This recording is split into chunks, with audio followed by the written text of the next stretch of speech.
வணக்கம். மாலை முரசு செய்திகளை விரிவாக பார்ப்பதற்கு முன் தலைப்புச் செய்திகளை பார்க்கலாம். திருப்பூரில் விஜய் பிரச்சாரத்திற்காக காலை முதலே காத்திருந்த தாவேக தொண்டர்கள் 10க்கும் மேற்பட்டோர் அடுத்தடுத்து மயக்கம். 50க்கும் மேற்பட்டோர் கூட்ட நெரிசலில் சிக்கிய நிலையில் பெண் ஒருவரின் 5 சவரன் நகை பறிக்கப்பட்டதால் பரபரப்பு.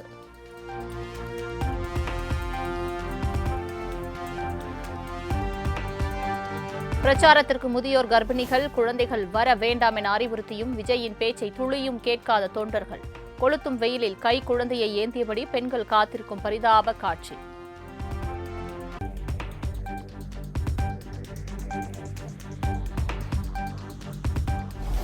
கோவை விமான நிலையத்திலிருந்து திருப்பூர் செல்லும் தாவேக தலைவர் விஜய்க்கு வழி எங்கும் தொண்டர்கள் உற்சாக வரவேற்பு. பிரச்சார வாகனத்தை மறித்து பூக்களை தூவியும் பரிசு பொருட்களை வேனை நோக்கி வீசும் தொண்டர்களால் பரபரப்பு.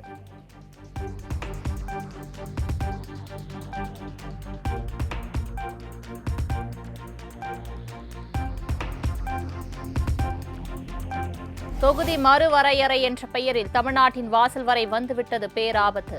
மக்கள் தொகையை கட்டுப்படுத்திய தமிழகத்திற்கான தண்டனைதான் இந்த தொகுதி மறுவரையறையா என்றும் முதலமைச்சர் மு.க.ஸ்டாலின் காட்டும்.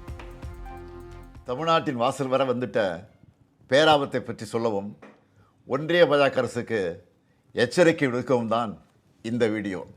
மக்கள் தொகையை கட்டுப்படுத்துங்க, அளவா குழந்தைகளை பெற்றுக்கோங்க, குடும்ப கட்டுப்பாட்டை கடைபிடிங்கன்னு ஒன்றிய அரசு சொன்னதையெல்லாம் நாங்கள் கேட்டோம். சொன்னதை ஒழுங்காக செஞ்சதுக்காகவே எங்களுக்கு தண்டனை தருவீங்களா?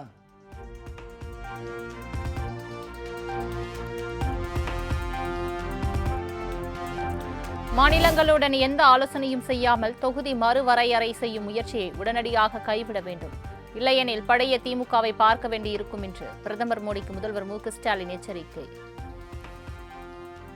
நீங்கள் இதுவரை பார்க்காத தமிழ்நாட்டை பார்க்க வேண்டியிருக்கும்.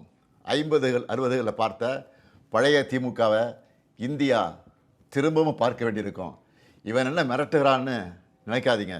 நான் உங்களை எச்சரிக்கிறேன். நீங்கள் அதை மிரட்டல்னு நினச்சாலும் எங்களுக்கு கவலை இல்லை. ஆம், தமிழ்நாட்டிலிருந்து அனுப்பி வைக்கப்படும் எச்சரிக்கை இது.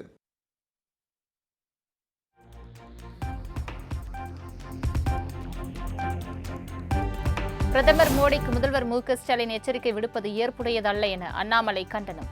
அரசியல் சாசனம் மீது உறுதிமொழி எடுத்துக்கொண்ட ஒரு முதலமைச்சர் பேசும் பேச்சா இது என்றும் சாடல்.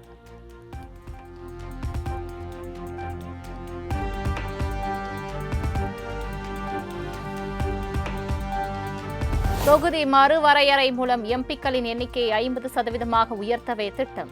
மக்கள் தொகை கணக்கெடுப்பின்படி தொகுதி மறுவரையறை என்று கூறுவது தவறு என்றும் அண்ணாமலை விளக்கம்.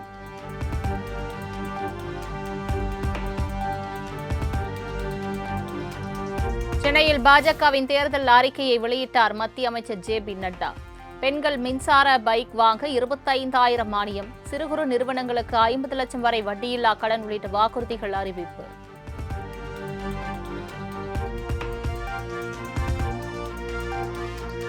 தேசிய ஜனநாயக கூட்டணி ஆட்சி அமைந்தால் திருப்பரங்குன்றம் மலையில் தீபம் ஏற்றப்படும் என பாஜக அறிவிப்பு. மகளிருக்கு மாதந்தோறும் 2,000 வழங்கப்படும், வேலையில்லா பட்டதாரிகளின் கல்விக் கடன் ரத்து செய்யப்படும் என்றும் தேர்தல் வாக்குறுதி.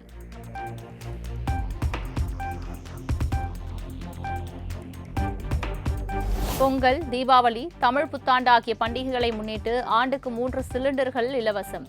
அனைத்து குடும்பத்திற்கும் 10,000 ரூபாய் வழங்கப்படும் என்றும் பாஜக தேர்தல் அறிக்கையில் வாக்குறுதி.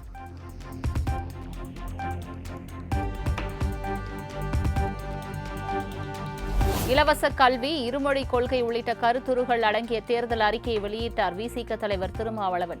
மகளிருக்கு 50% இடஒதுக்கீடு வழங்க நடவடிக்கை எடுக்கப்படும் எனவும் வாக்குறுதி.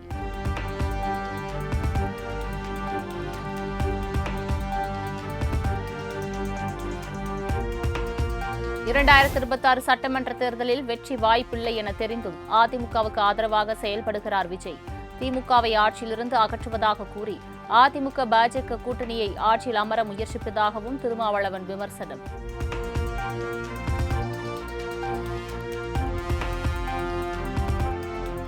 அம்பேத்கரின் 135வது பிறந்த நாளையொட்டி அவரது திருவுருவ சிலைக்கு குடியரசு துணைத் தலைவர் சி.பி. ராதாகிருஷ்ணன், பிரதமர் மோடி மலர் தூவி மரியாதை. காங்கிரஸ் தலைவர் மல்லிகார்ஜுன கார்கே உள்ளிட்டோரும் மரியாதை.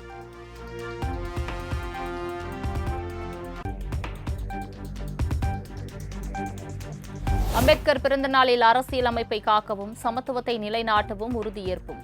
முதலமைச்சர் மு க ஸ்டாலின் எக்ஸ் பதிவு.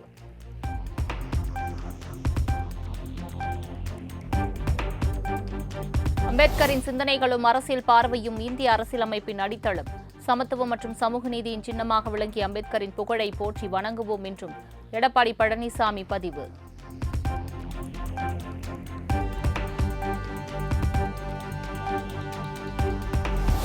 சட்ட மாமேதை அம்பேத்கரின் பிறந்த நாளையொட்டி தவிக தலைவர் விஜய் மரியாதை. சென்னை பனையூர் கட்சி அலுவலகத்தில் அலங்கரித்து வைத்திருந்த திருவுருவப் படத்திற்கு மலர் தூவி மரியாதை.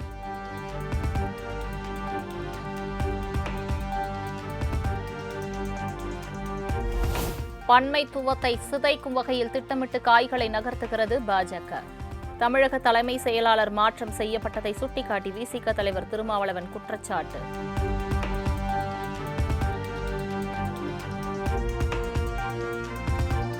மொழி உள்ளிட்ட தமிழ்நாட்டின் அனைத்து பிரச்சினைகளுக்காக போராடக்கூடிய ஒரே கட்சி திமுக தான்.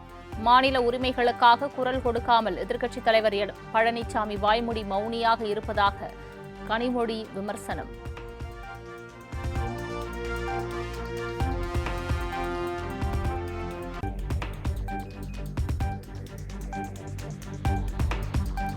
திமுக அரசில் கொண்டுவரப்பட்ட திட்டங்கள் அதிமுகவினர் யாரும் பயன்பெறவில்லை என சொல்லட்டும். என் காதை அறுத்துக் கொள்கிறேன். பெரம்பலூர் திமுக வேட்பாளர் ஜெயலட்சுமியை ஆதரித்து பரப்புரை மேற்கொண்ட ராசா சவால்.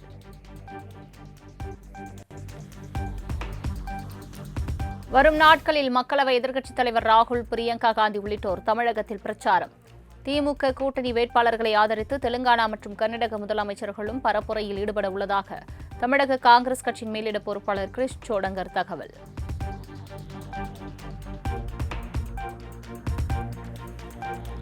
திருவள்ளூர் அதிமுக நிர்வாகி வீட்டில் கல்வீசி எரிந்து தாக்குதல் நடத்திய மர்ம நபர்கள் திமுக வேட்பாளரின் தூண்டுதலில் நடந்ததாக குற்றம் சாட்டப்பட்ட நிலையில் சம்பவம் தொடர்பான சிசிடிவி காட்சி வெளியானது.